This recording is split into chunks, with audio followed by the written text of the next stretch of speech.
¿Qué tal? ¿Cómo están? Bienvenidos a la Central de Noticias del Congreso. Mi nombre es Jorge Álvarez y en los siguientes minutos les presentaré un resumen informativo del acontecer parlamentario. Antes, los invito a ver nuestros titulares.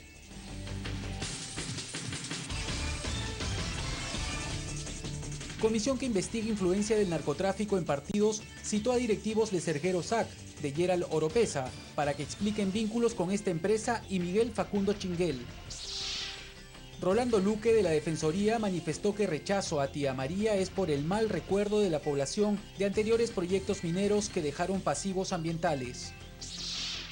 En Comisión de Ciencia y Tecnología proponen regular mediante ley el uso de los drones en el país, tal como lo hacen ya en otras partes del mundo.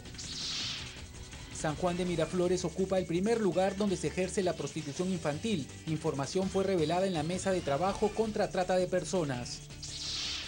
Pobladores de Pucacolpa, en Ayacucho, agradecieron al Congreso de la República por aprobar el proyecto de ley que eleva a su pueblo a la categoría de distrito.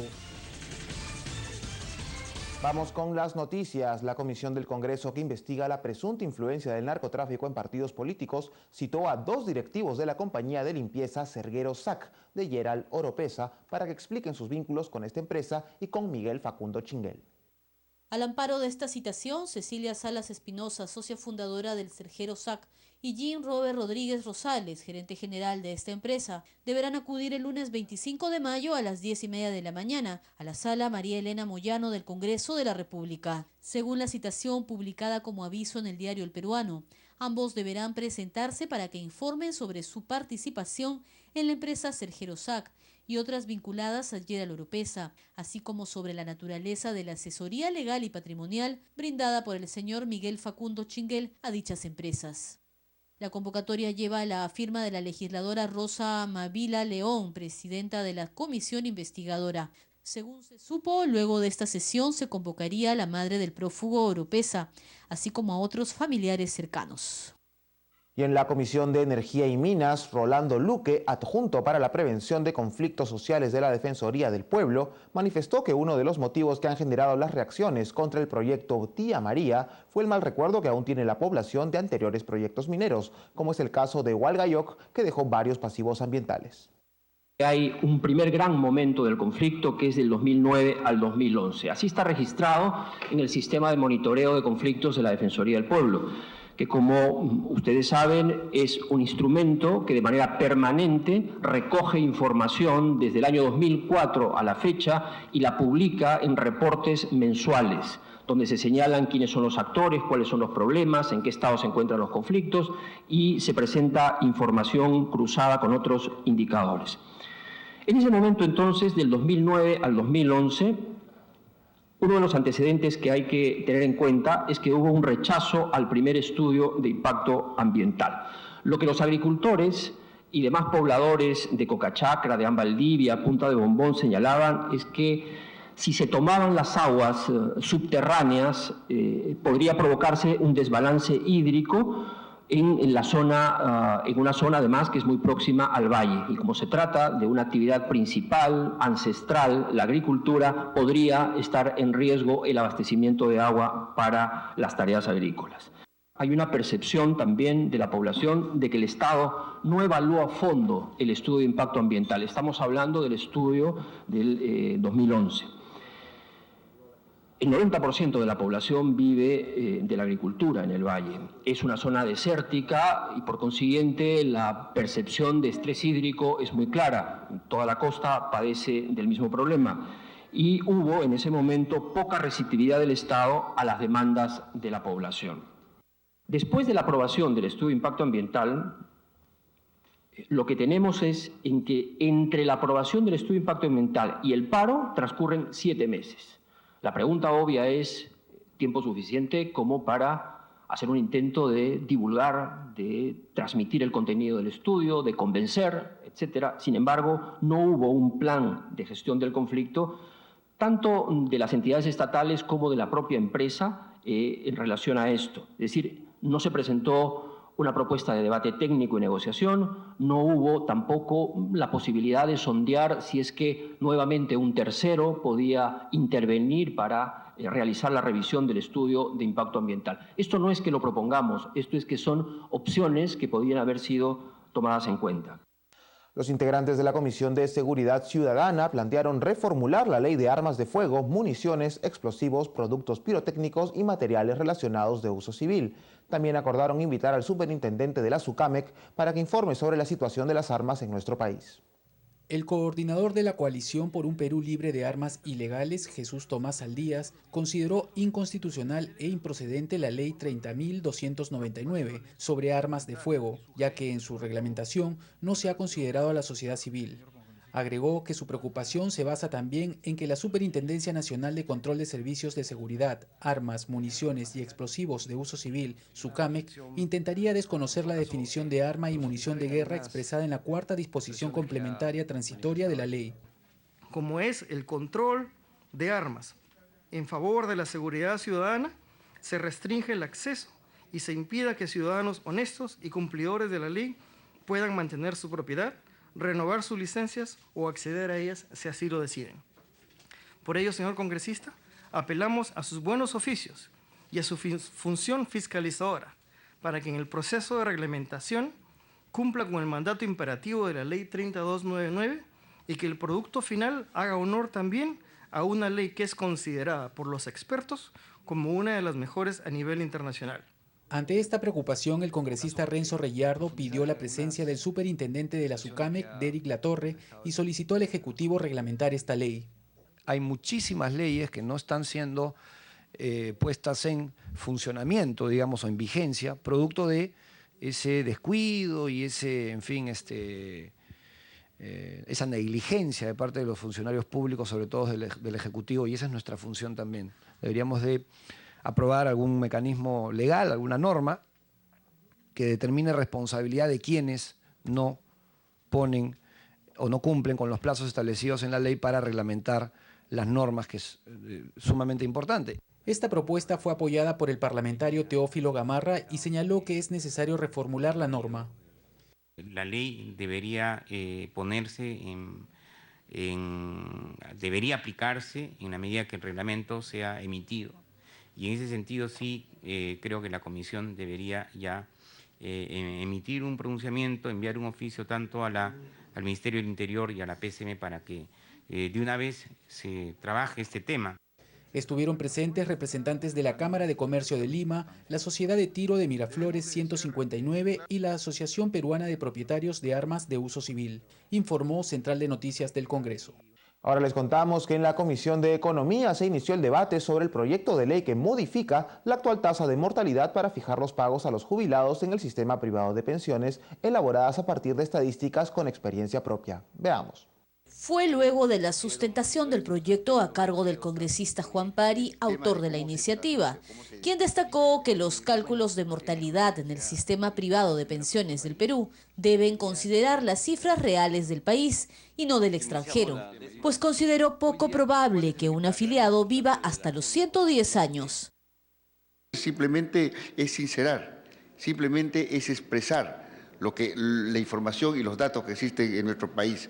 De acuerdo a la información del INEI, la esperanza de vida es de 81 años en hombres y de 84 en mujeres.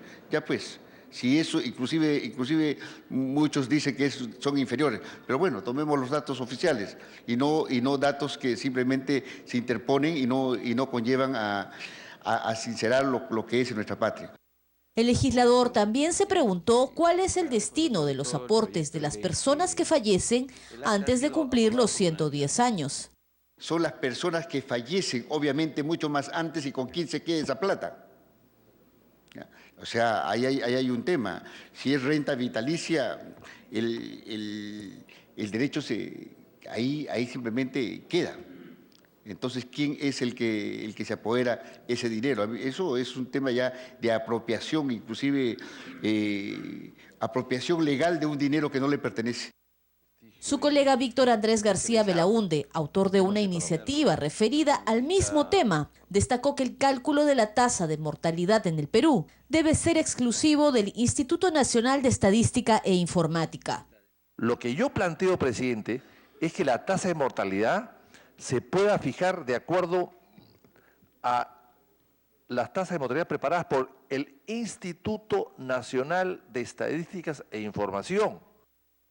pero también consideró que es importante incluir no solo la tasa de mortalidad, sino las regiones de procedencia de los aportantes. No se ha establecido el promedio de vida en el Perú por departamentos ni por regiones. No existe. O sea, los datos que traen acá, aparte de ser importados, no hay una equivalencia. No es lo mismo una persona que vive en Miraflores que una persona que vive en Yauyos. El promedio de vida en Miraflores es diferente al promedio de vida en Madián, que es un distrito olvidado de Yauyos, por ejemplo. En otros temas, el titular de la Comisión de Economía, Casio Guaire, aseguró que para contar con el respaldo de todas las bancadas, el proyecto de ley del Ejecutivo para solicitar la delegación de facultades en materia económica debe ser específico y muy concreto, informó Perla Villanueva, Central de Noticias del Congreso. Y en conferencia de prensa, el congresista Modesto Julca solicitó a la mesa directiva realizar un pleno temático para abordar temas agrarios. Pidió también priorizar los proyectos de ley referidos a la promoción de la agricultura familiar y seguridad alimentaria y nutricional. Poner en agenda muchos temas que ya estamos trabajando aquí en el Congreso de la República, en este frente parlamentario, que es un frente multipartidario en el que está, como ven, nuestro amigo congresista Jaime Delgado, Claudia Coari, está Marisola Espinosa y están otros congresistas más que están preocupados en este tema. Por ello nosotros queríamos dar a conocer esta agenda que se va a desarrollar, pero de hecho también hay una serie de aspectos que todavía el Congreso no está debatiendo y asumiendo. Por eso nosotros, con fecha de 15 de marzo, hicimos llegar a la Presidenta del Congreso para que se defina una agenda temática agraria en el que se discutan las normas y las leyes que ya están en agenda del Congreso y en las respectivas comisiones. Creemos que es necesario que antes que culmine esta legislatura, estos temas deben de abordarse, porque son temas necesarios y estratégicos que el país, y creo que sobre todo la ciudadanía y la población, necesitan tener para poder iniciar una serie de cambios en aspectos que tienen que ver, repito, con temas de salud, alimentación, agricultura familiar y demás. Al volver, en Comisión de Ciencia y Tecnología proponen regular mediante ley el uso de los drones en el país. Volvemos con los detalles. Les recordamos que también puede ingresar a nuestro portal web o seguirnos a través de nuestras cuentas en las redes sociales de YouTube, Facebook y Twitter. Ya regresamos.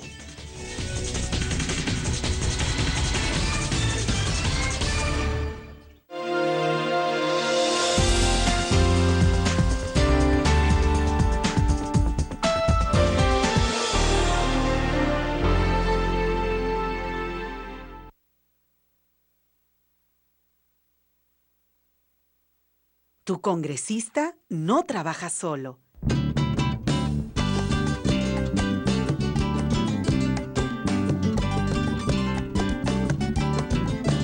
Para un mejor trabajo, tu congresista cuenta contigo. Juntos hacemos el Congreso.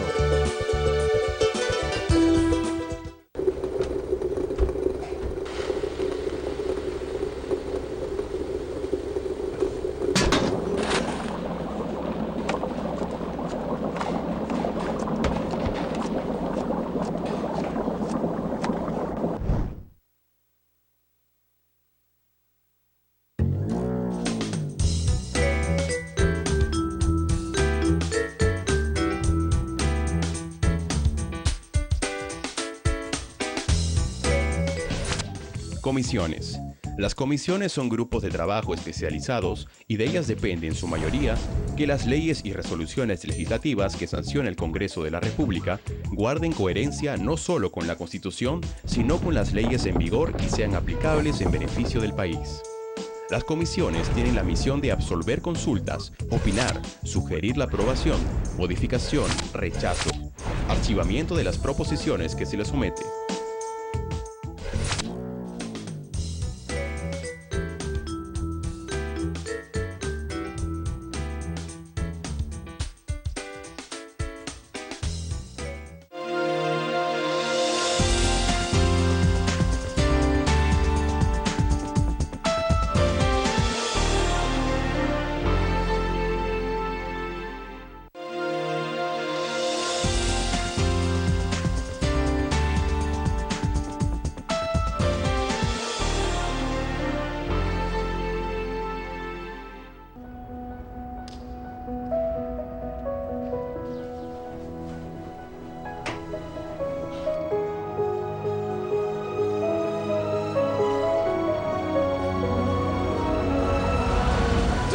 vivir en un país donde mi color de piel no determine mi futuro.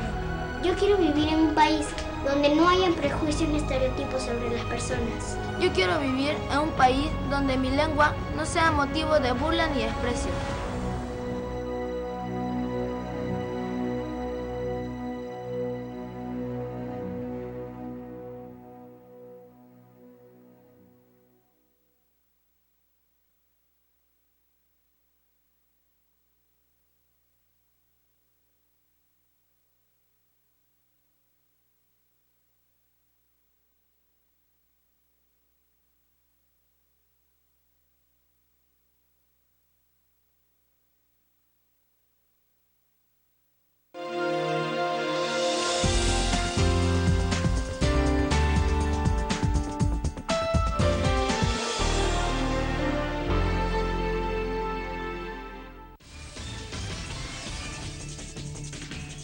Seguimos con las informaciones en la central de noticias del Congreso.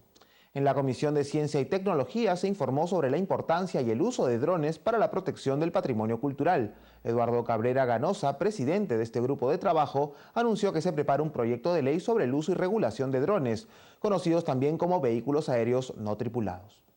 Los drones son vehículos aéreos que tienen múltiples aplicaciones en diversos campos y pueden utilizarse como auxiliar de la cartografía a través de la realización de mapas en tercera dimensión y de precisión en elevaciones de terrenos de cultivo, asientos mineros, servicios forestales, entre otros.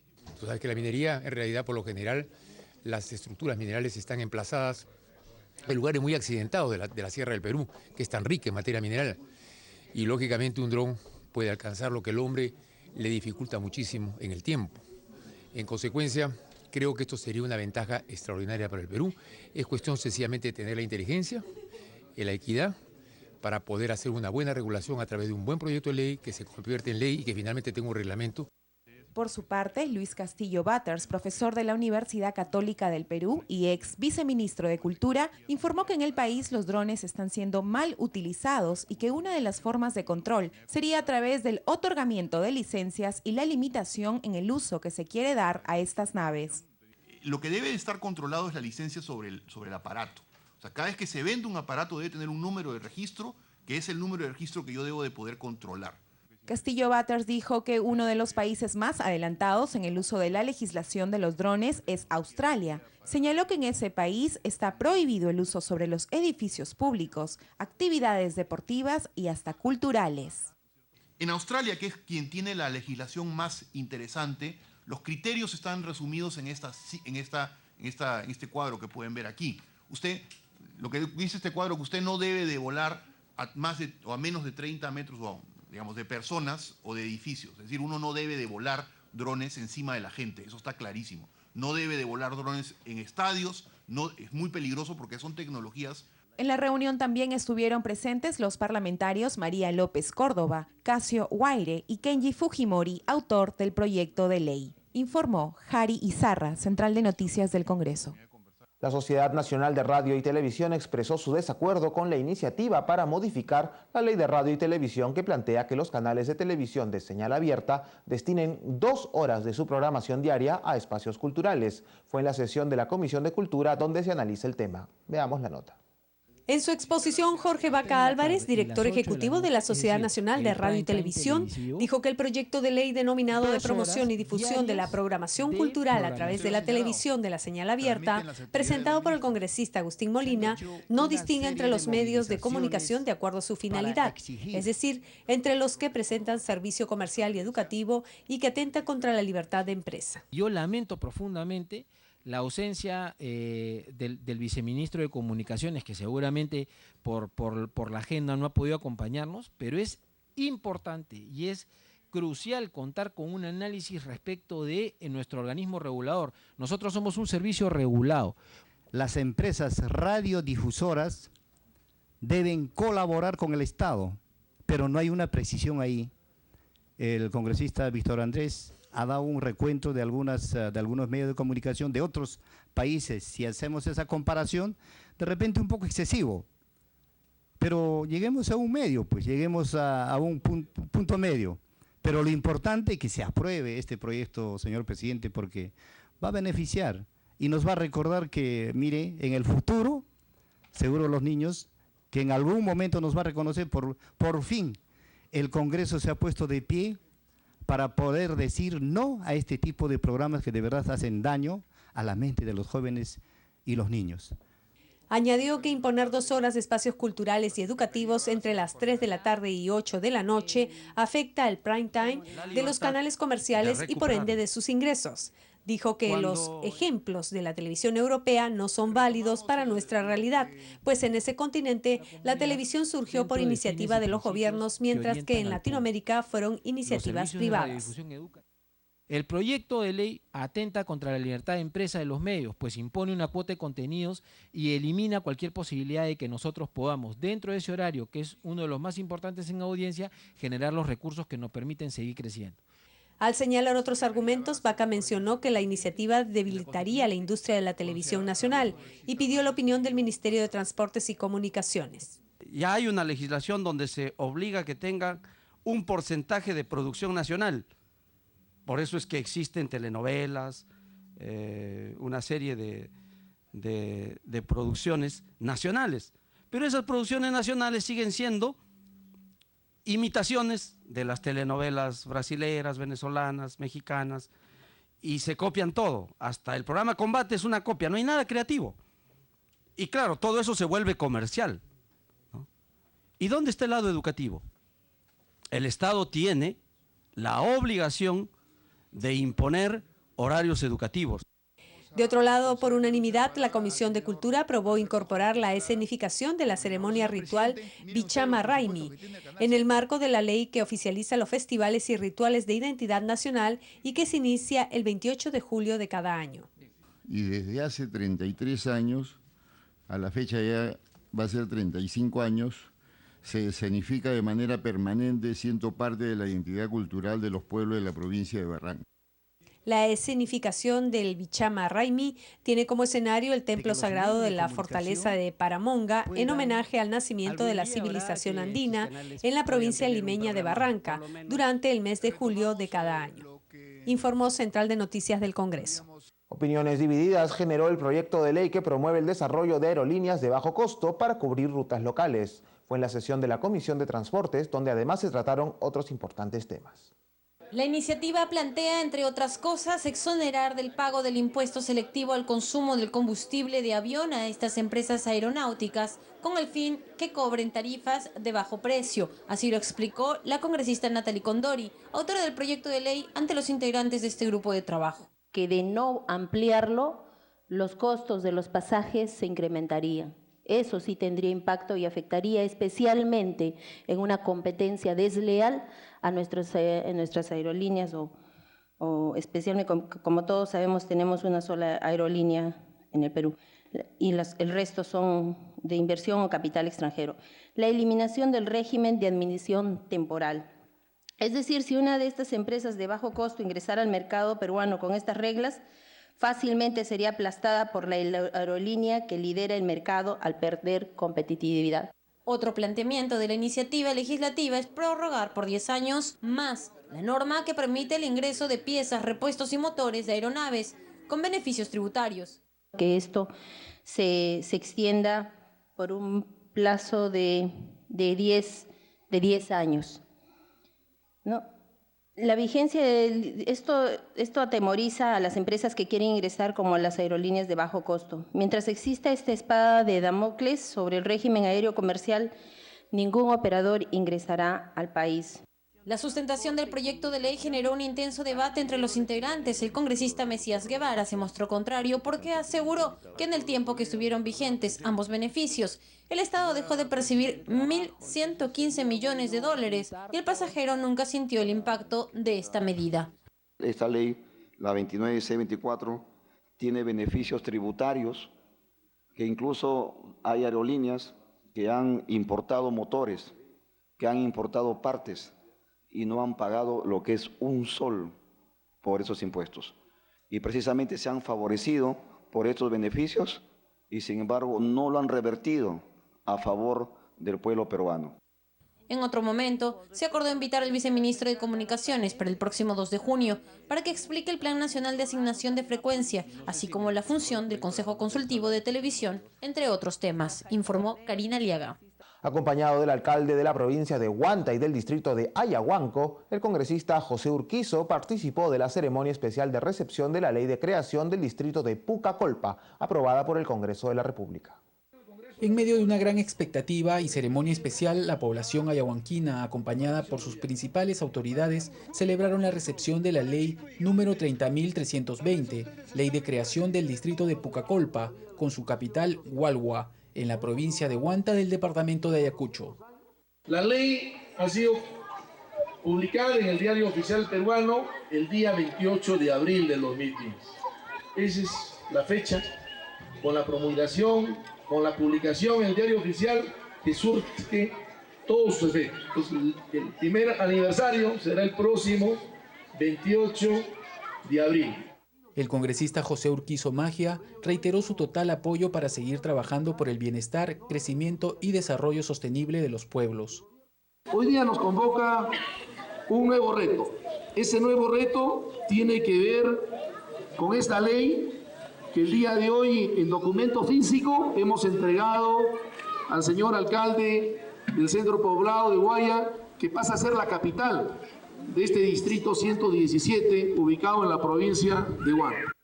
Cabe indicar que el Poder Ejecutivo dictará las disposiciones correspondientes a fin de dotar de las autoridades políticas administrativas a la nueva circunscripción. Asimismo, el Jurado Nacional de Elecciones adoptará las acciones necesarias para la elección de las autoridades municipales de acuerdo con lo dispuesto por la Ley 26.864, Ley de Elecciones Municipales. Y RENIEC otorgará a la población un documento nacional de identidad con los datos actualizados, informó Central de Noticias del Congreso.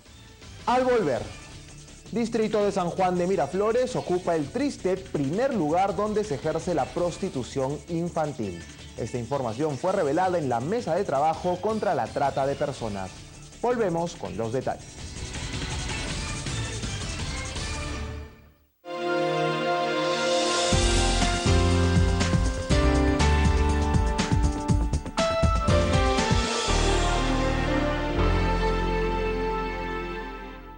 Nuestro trabajo alcanza cada rincón del país, cada hogar donde el bienestar llega, cada empresa que nace, cada empleo que se crea, cada camino que nos une, cada producto que se exporta. Cuando el país crece, allí estamos presentes, porque las leyes que hacen que el Perú esté mejor se dan aquí, en el Congreso de la República, donde nacen las leyes que mueven al Perú. Una familia como la tuya, llena de mucho amor, una alegría como ninguna, gracias a la adopción. Es una decisión, es mucho amor, es corazón, es la adopción. Adopción, una decisión llena de amor. Ministerio de la Mujer y Poblaciones Vulnerables. Perú, progreso para todos.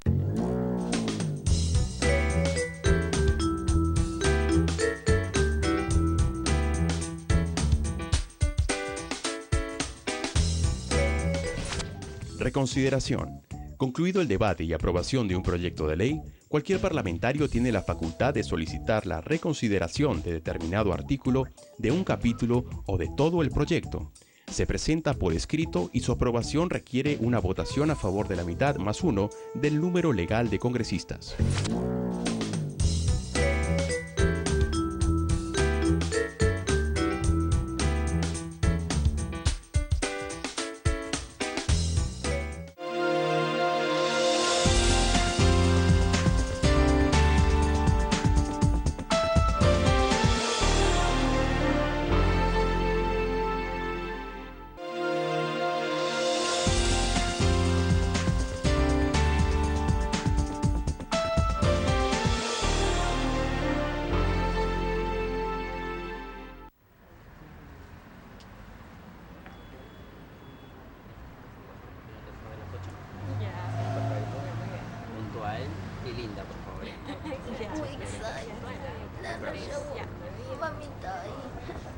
Dale. Ok, puntual, ¿ah? No hay problema, Estaré. no hay problema. Ya, muy bien. Un besote. Cuidado.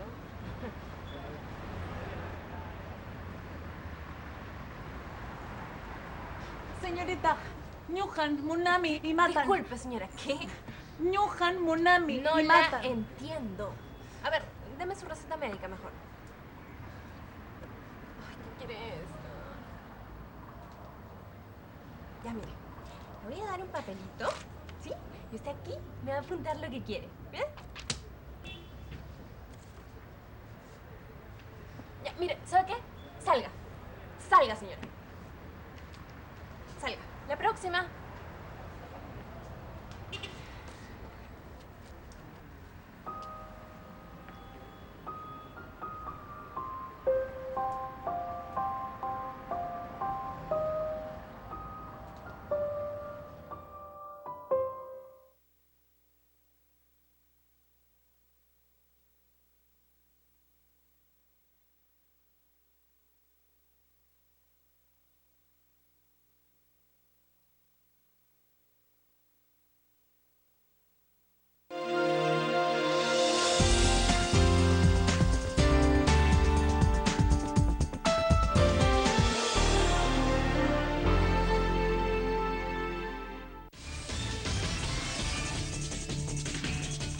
Seguimos con más información. En la mesa de trabajo contra la trata de personas que dirige la congresista Natalie Condori, se revelaron cifras preocupantes sobre la prostitución infantil en los distritos de Lima. Veamos el informe.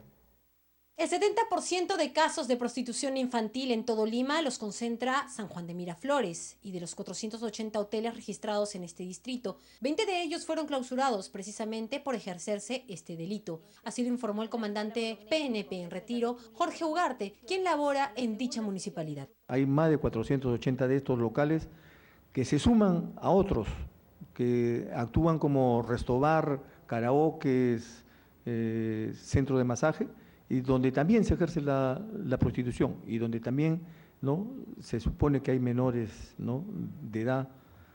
Otro dato que se dio a conocer es que de 600 locales que operan en el cercado de Lima, el 20% sirve de fachada para ejercer la prostitución infantil. Asimismo, se informó que para hacer frente a este flagelo, se recogió información y se realizó un mapeo para detectar a las mafias que explotan menores, determinándose que el jirón Contumasá, la avenida Washington, entre otros, son zonas donde más detenciones hubo. Ya tenemos identificadas las 5 zonas en el cercado de Lima donde se van a atacar. Por ejemplo, tenemos la zona de Contumasá, acá cerca por la Plaza San Martín, tenemos la zona de Santa Beatriz, tenemos la zona de Guzmán Blanco, tenemos la zona de Washington, Dávalos Lison y toda la zona complicada. Una vez que ya hemos identificado, también hemos tenido reuniones con la sociedad civil. La congresista Natalie Condori, coordinadora de la mesa de trabajo, consideró pertinente convocar a las autoridades locales para que expliquen la focalización y dimensiones del delito de trata de personas en cada jurisdicción. Es un delito que está en nuestras manos en todos los niveles de gobierno y los poderes del Estado poder erradicarlo. En este Parlamento ya se han aprobado distintas iniciativas legislativas y que ahora son leyes. Se concluyó que uno de los principales problemas para enfrentar este delito es el tema presupuestal. Ninguno de los municipios cuenta con recursos específicos para tal fin. Las acciones realizadas se basaron específicamente en intervenciones policiales y denuncias, informó Karina Aliaga, Central de Noticias del Congreso. El presidente de la Comisión de Descentralización, Manuel Dagmer Ego Aguirre, organizó la audiencia La Macro Norte de los proyectos energéticos y la gestión municipal en la provincia de Talara. Al evento asistieron autoridades y público en general. Veamos el informe. El evento no pudo ser más provechoso para Talara, pues este tendrá un estudio técnico del Plan de Acondicionamiento Territorial y el Plan de Desarrollo Urbano para la provincia. Así lo informó el presidente de la Comisión de Descentralización, Manuel Dagmer, señalando que el ministro de Vivienda, Milton Bonges, se comprometió a firmar en los próximos días el convenio con el alcalde de la Municipalidad Provincial de Talara, José Bolo Mancayán, para el financiamiento de dichos estudios.